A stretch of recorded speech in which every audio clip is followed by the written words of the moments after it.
जी, बहुत बहुत स्वागत है आपका एक बार फिर से आपके अपने इस यूट्यूब चैनल पर। और आपका ये डॉक्टर एक बार फिर हाजिर है इस कोशिश के साथ कि शायद कुछ आपके लिए ऐसा कर सके जो जीवन में आपके काम आए। तो चलिए बिना फालतू की बातें करे हुए वीडियो को शुरू करता हूँ। आज का जो टॉपिक है वो ये है कि डॉक्टर के पास जाने के पैसे कैसे बचाए जाएँ। और आप लोग कहेंगे कि शायद ये पहले ऐसे डॉक्टर हैं जो इस टॉपिक पर चर्चा कर रहे हैं, जो ये हमको बता रहे हैं कि भाई पैसे कैसे बचाने हैं। वरना डॉक्टर तो ये आमतौर से लोग ये मानते हैं कि डॉक्टर ये कहते हैं कि पैसे कैसे लूटने हैं या पैसे कैसे कमाने हैं, ये बताएंगे। लेकिन मैं जो आपको बता रहा हूँ ना, ये आपके पैसे बचाए या ना बचाए, लेकिन आपकी जान ज़रूर बचाएगा, इस बात की पूरी उम्मीद करता हूँ। देखिए, ऐसा है, कुछ लोग हम में से ऐसे हैं जो दवाइयों के बारे में थोड़ा बहुत कहीं से सीख लेते हैं या जान लेते हैं, और उसके बाद वो एक गलती करना शुरू कर देते हैं। वो गलती ये होती है कि उनको या उनके किसी रिश्तेदार को या दोस्त को अगर किसी डॉक्टर ने कोई दवा लिखी होती है तो वो उसके पर्चे को कॉपी करना शुरू कर देते हैं, मतलब कि वही दवा खुद भी खाना शुरू कर देते हैं। और ये कितना बड़ा ख़तरनाक काम है, कितना बड़ा ख़तरा वो लेते हैं या दूसरे को एडवाइस करते हैं, इसकी आप कल्पना भी नहीं कर सकते। कारण क्या है? कारण मैं आपको समझाने के लिए ही मैंने ये वीडियो बनाया है। इस तरह से पुराने पर्चे की दवा खाने से या दूसरे के को लिखे गए पर्चे की दवा खाने से आपके 2 पैसे तो बच जाएंगे, लेकिन आप उन पैसों को बचाते हुए अपनी जान जोखिम में डाल रहे हैं। आपको इस बात का अंदाज़ा भी नहीं हो। कैसे, मैं आपको अभी 5 मिनट में समझाता हूँ। देखिए, ऐसा होता है, कोई भी डॉक्टर है जब किसी पेशेंट को दवा लिखता है तो वो उसकी कंडीशन को देखकर दवा लिखता है।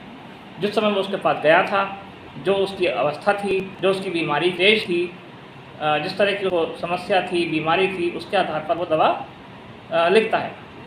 लेकिन ज़रूरी नहीं है कि जिस व्यक्ति को आप दवा दे रहे हैं या जो व्यक्ति वो दवा खा रहा है उसको भी वही बीमारी हो, वही समस्या हो, वही दिक्कत हो।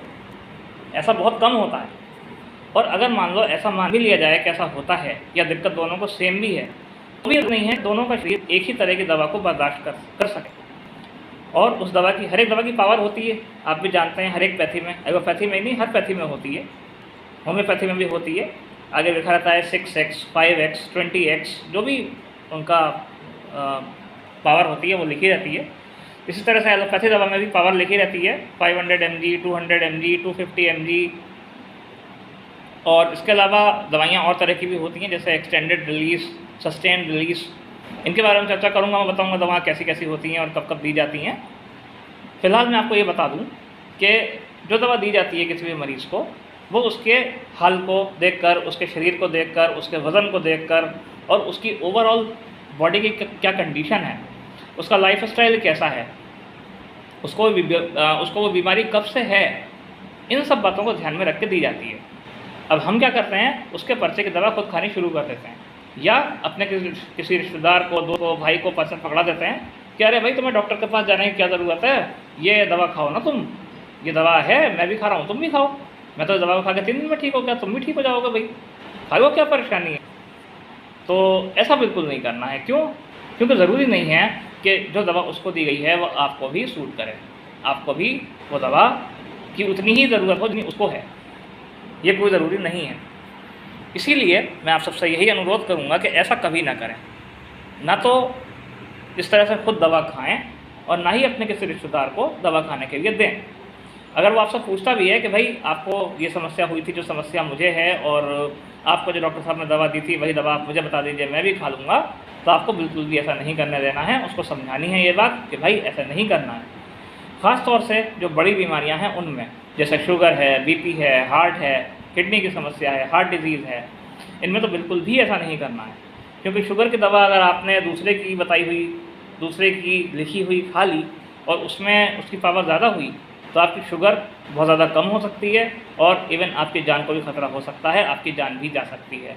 इसी टाइप से हार्ट की दवाएं हैं, हार्ट की अलग अलग बीमारी की दवाइयाँ होती हैं। ऐसा नहीं है कि हर दिल में दर्द हो तो हार्ट अटैक ही हो हर एक इंसान को, दिल में दर्द और भी कारणों से हो सकता है। तो ऐसा नहीं है कि सीधे किसी के दिल में दर्द हुआ, आपने उठा के हार्ट अटैक वाली गोली खा ली। जो गोली हार्ट अटैक के टाइम दी जाती है उसमें भी एक सावधानी बरतनी होती है कि पेशेंट का BP कम नहीं होना चाहिए। अगर BP कम हुआ और आपने वो गोली खा ली, आपको वो गोली दे दी गई, तो समझ लो फिर बचाना बहुत मुश्किल हो जाता है, क्योंकि बीपी बहुत ज़्यादा लो हो जाता है और पेशेंट जो है फिर वो शॉक में चला जाता है। उस शॉक से बाहर आना बहुत मुश्किल होता है। इस टाइप से बहुत सारी कंडीशंस होती हैं। मैं यहाँ आपको एक्सप्लेन करूँगा तो वीडियो बहुत लंबी हो जाएगी, इसीलिए मैं आप सबसे अनुरोध करूँगा कि आप अपनी मर्ज़ी से दवा ना खाएँ। देखिए, अब बहुत से लोग ये भी कहेंगे कि नहीं, हमने ऐसा करके देखा और हमें वही सिम्टम थे पहले भी और हमने वो दवा खाई, हमें आराम हो गया। हाँ, ऐसा हो सकता है कुछ केसेस में, लेकिन ज़रूरी नहीं है कि हमेशा ऐसा हो। तुक्का हमेशा काम नहीं आता। तुक्का एक बार लग सकता है, 2 बार लग सकता है, ज़रूरी नहीं है हर बार लगे या हर एक के साथ लगे। कुछ दवाइयाँ OTC होती हैं, यानी ओवर द काउंटर होती हैं, जो मेडिकल स्टोर पर बिना पर्चे के मिलती हैं। उन दवाओं में थोड़ा बहुत चल सकता है, आप खा सकते हैं अपनी मर्ज़ी से, मगर मैं फिर भी ये कहूँगा कि डॉक्टर की सलाह लेकर खाएँ तो ज़्यादा अच्छा है, क्योंकि वो 200-500 रुपये फ़ीस के बचाकर आप अपनी ज़िंदगी को खतरे में नहीं डालें तो अच्छा होगा। क्योंकि अगर ज़िंदगी खतरे में पड़ गई तो उसकी फ़ीस से दुगने पैसे खर्च होने हैं आपके, ये बात आप मान के चलें। और दूसरा ये है कि बीमारी कोई दूसरी खड़ी हो गई उन दवाओं से तो फिर तो बिल्कुल सत्यानाश समझ लो। इस वजह से ऐसा बिल्कुल नहीं करना है। और ये भी ज़रूरी नहीं है कि एक ही व्यक्ति को, आपको खुद को दवा जो डॉक्टर ने पहले दी थी, ये भी ज़रूरी नहीं है कि आपको वो दवा अगली बार सूट कर जाए। ख़ास तौर से एंटीबायोटिक के केस में ऐसा होता है। एंटीबायोटिक के केस में क्या होता है, एक ही एंटीबायोटिक को बार बार खाने से ड्रग रेजिस्टेंस डेवलप हो जाती है, यानी वो एंटीबायोटिक जो है फिर उस शरीर पर असर करना बंद कर देती है। ड्रग रेजिस्टेंस क्या होती है समझाऊंगा मैं आपको कभी। जैसे कि एक तरह से मैं आपको फिलहाल शॉर्ट में समझा रहा हूँ कि उस दवा से जो रोग के जो रोगाणु हैं वो लड़ना सीख जाते हैं और वो उस दवाई को हरा कर उस दवाई को बेअसर कर देते हैं। उसको हम कहते हैं ड्रग रेजिस्टेंस डेवलप होना। तो ड्रग रेजिस्टेंस डेवलप हो जाती है उस पर्टिकुलर बैक्टीरिया के लिए, तो फिर वो बैक्टीरिया पर उस दवा का असर नहीं होता है और फिर उसको खाना कोई काम नहीं आता, उससे बीमारी ठीक नहीं होती है। तो खैर, मैं उम्मीद करता हूँ आप समझ गए होंगे कि डॉक्टर के पास पैसे बचाने का कोई तरीका नहीं है, ज़रूरत पड़े तो जाना ही पड़ेगा।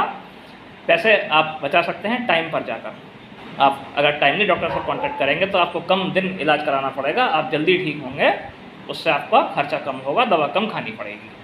तो मैं उम्मीद करता हूँ ये जानकारी आपको ज़रूर काम आएगी। अगर आपको मेरा ये वीडियो पसंद आया है तो इसको अपने दोस्तों के साथ, रिश्तेदारों के साथ शेयर कीजिए और मेरे चैनल को सब्सक्राइब कीजिए, मेरे इस वीडियो को लाइक कीजिए।